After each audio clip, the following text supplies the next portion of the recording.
What's going on, everybody? It's Noah, and in today's episode of The Rise Method, I want to talk about that when you face the things that you are most afraid to look at, that is when the greatest breakthroughs will come about. And that is when you will make the greatest leaps in your transformation, in your health, in your wealth, in your business, in your love life, whatever that is. Because, and this is a quote from Joseph Campbell, the cave you fear to enter holds the treasure you seek.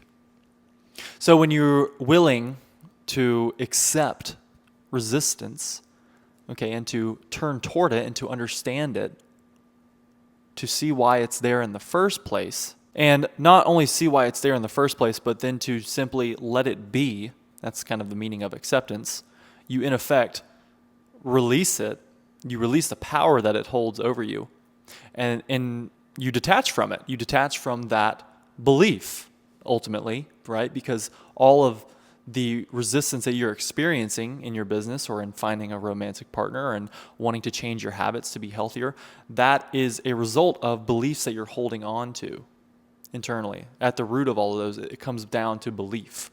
It comes down to what you believe to be true about your ability to be healthier, okay, what it means to be healthier, to be wealthier for you, what it means to be intimate with someone, okay, and how easy or how difficult that is and everything that comes with that. That all comes back to beliefs.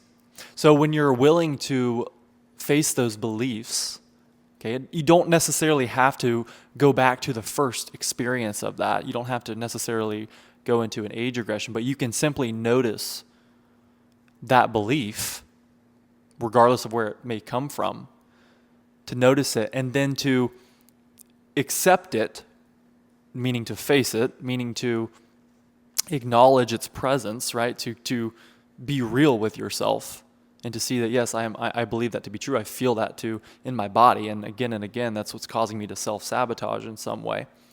And that is what allows you to then let it go and make space for the new to come in. So it's the realization, the recognition, and then we can make space for the new imagined ideal way of being. Who is that person being now? Specifically, what do they believe to be true about themselves now? What do they believe to be possible about themselves? And that can be scary, right? That allowing yourself, having the courage to let yourself really dream and to think big, that deters a lot of people from actually going after the things they care about. That's why if you look at power versus force and the scale of consciousness, right, as you ascend the levels of vibration, the bridge, let's say, or the first emotion that corresponds to powerful states versus those that correspond to forceful states. The first state, or the first emotion, you could say, the first feeling, the first way of being is courage. Okay, that's the bridge. And that's analogous to your heart center. Having the courage, and in fact, the word courage is derived from a French term. I can't remember the term exactly off the top of my head, but it denotes to the heart. Okay, having the willingness to let yourself be the new version of yourself now, to let that come in to you, and to let go of what no longer serves you, right? To let go of these familiar habits. That's why we hold on to them, because we know them. They're known, they're familiar. That's why in the hero's journey, right, which Joseph Campbell popularized, in the hero's journey, the first step of that, before you step into the unknown, there's this reluctance or this challenge that the hero faces because they're familiar. They're known.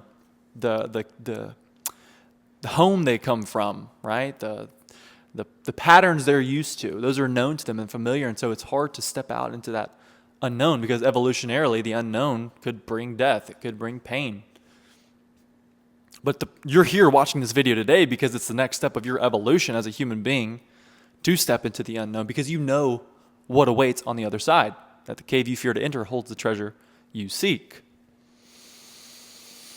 So what this process is, right, what the RISE method is doing, what you must do time and time again through mindfulness, through repetition, is to make that unknown known. Okay? So through your imagination, through visualization, through the simple belief, and making the decision, which is just like that. That's why I snap my fingers, because it's as simple as that. Making the decision now to be that version of yourself, that then creates the circumstances, the conditions, it attracts the people to you that bring about the love, the health, the wealth, whatever it is you're desiring. Because you first were willing to step into the unknown and to make the unknown known. You had the courage for that. It's courage. And so with courage, there's fear, right? Courage isn't just the nature of courage, right, is to be able to step out, to take action, regardless of what you might be feeling right now, because you understand those are just past programs. And you know intuitively at the seat of your soul, you know who you truly are.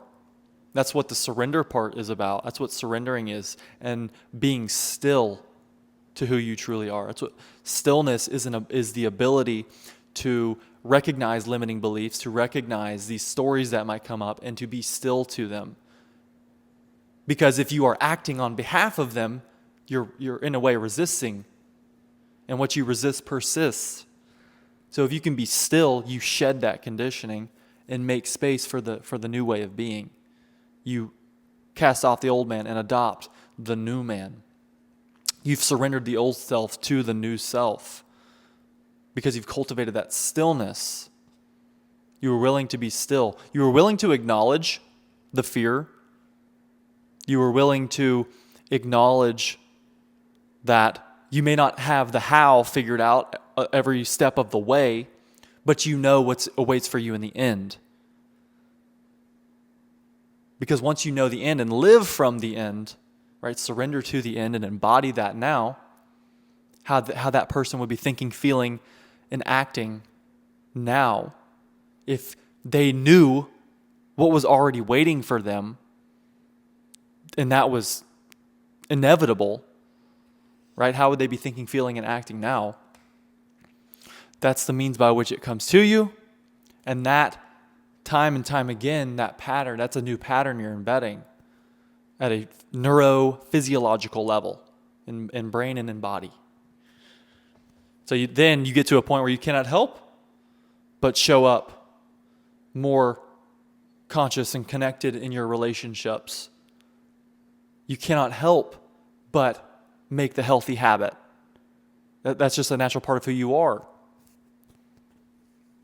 Because you were willing to initially face those parts of yourself that you were afraid to face for so long. And to come to terms with them. And to realize that those stories, those fears, and overcoming them or integrating them, however you want to think about it, that gives meaning to the end journey, right?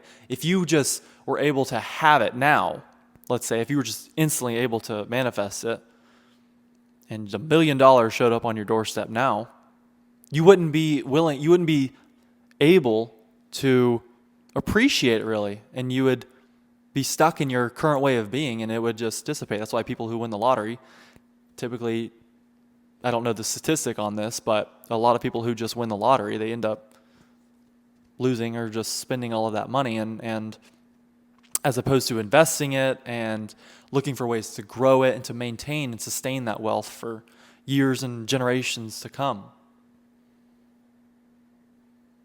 Because they weren't able to appreciate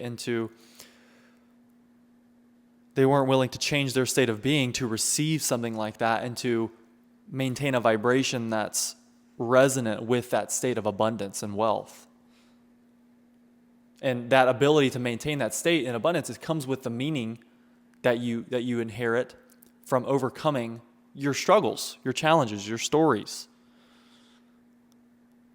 The paradoxical thing about that, and this is where, you have to be careful of the masochism, you could say, of pain, needing struggle, needing to hustle and grind and overcome everything. That's where the paradox is, because you just need to let yourself have it now. You just need to make the decision to have it now. And it's that ability to just let yourself decide and be that person now, and not to say that there won't be resistance that comes up along the way. It's the path of least resistance, not the path of zero resistance. So to be that person now and to accept the resistance that comes along the way, that resistance that you understand as an inevitable part of the process and as a necessary part of the process, it makes it that much more meaningful. And in perceiving and realizing that meaning, you actually attract it to you faster. You actually speed up your manifestation process. It's a slowing down to speed up. It's a going backward to go forward. So all of that to say that the cave you fear to enter holds the treasure you seek. You may have parts of your life, parts of yourself, beliefs you've been holding on to that you've been afraid to look at for months, years, decades even. But the moment you decide to let those go, to no longer let them have power over you, to live inside these traumas, to live with this victim mentality, the moment you decide that and let yourself have the courage, to be the courageous version of yourself now, to know that there's going to be some form of trials and struggles along the way, but you're not focusing on that. You're focusing on what's there for you and what is real. That's your power as a conscious creator, as a child of the divine, as an arbiter of the divine, living as an expression of God, really. Through that courage and that focus, maintaining and living from the end, you will 100% attract and manifest whatever it is you're desiring currently. It's just like gravity. It's like a law of nature. Okay, these are spiritual laws of consciousness. They cannot help but abide by those principles. So when you live from the end and embody that now and decide that you are that version now, regardless of external appearance, you will 100% be guaranteed results. And that comes when you enter the cave that you most fear. Because the cave you most fear to enter holds the treasure you seek. So thank you so much for tuning in. Be sure to like and subscribe. Leave any comments below. You can check out additional resources in the description. I love you so much. And until next time, let's rise.